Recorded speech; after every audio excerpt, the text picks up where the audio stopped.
The solution for ending the madness is to take back control over your own money.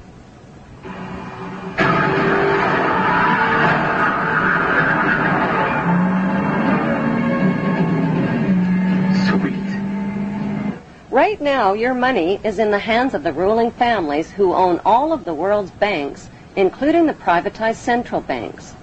How did they get to be so powerful? It started with the very first banks. In the beginning, banks were a safe place for people to store their gold. When the bankers discovered that people left most of their gold in the bank for safekeeping, they started lending out the gold that didn't belong to them and charging interest on it.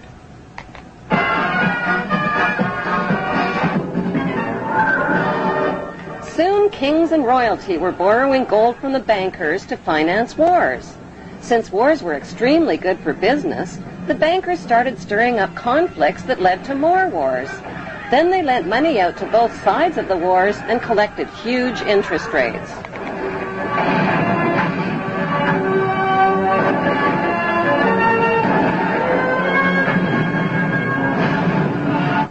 Eventually, the bankers got so rich that they built banks all over the world.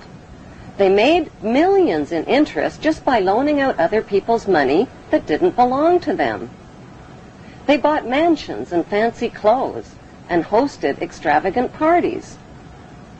The royal families of Europe became the banksters' biggest customers and rewarded them with high society titles like Lord and Baron and Sir.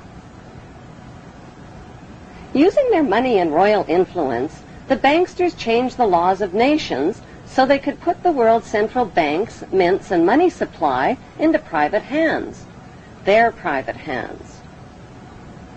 Out of every $1,000 that each of their customers deposited in their banks, they kept only $100 on hand.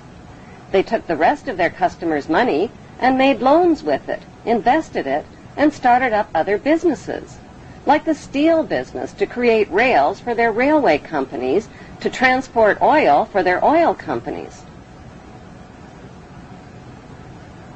Pretty soon, the banksters' new businesses grew into giant corporations. Those giant corporations turned the world's oceans, lakes, rivers, air, and soil into corporate toilets.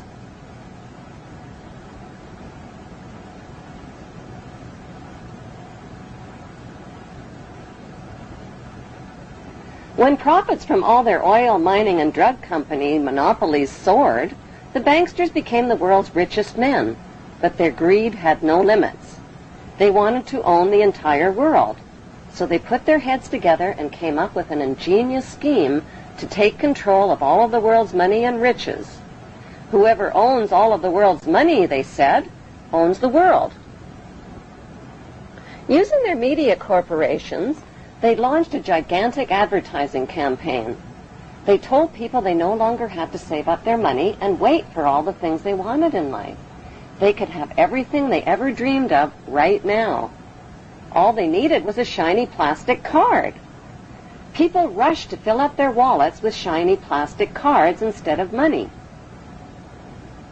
Like lottery winners, they went on drunken buying sprees and bought everything in sight. All the things they couldn't afford. Nobody even noticed when their hard-earned paychecks were automatically deposited in the bank without ever being cashed. Suddenly, people's bills, fines, taxes, and purchases were automatically deleted from their accounts, and paying by check quickly became unfashionable. Eventually, money was phased out altogether and replaced with units of credit, which were really nothing more than numbers on a computer screen. The next thing the banksters did was replace people's plastic cards with their newest invention, barcode tattoos. These barcode tattoos contained all of a person's private credit information and could be invisibly tattooed onto people's wrists. Since having a wrist tattoo was like having an invisible debit card, and since nobody could steal it from you, everybody rushed to get one. All people had to do to buy whatever they wanted in life was scan their wrist tattoo over a scanner, and so the power for people to buy their most basic necessities in life fell completely into the hands of the banksters. Suddenly, people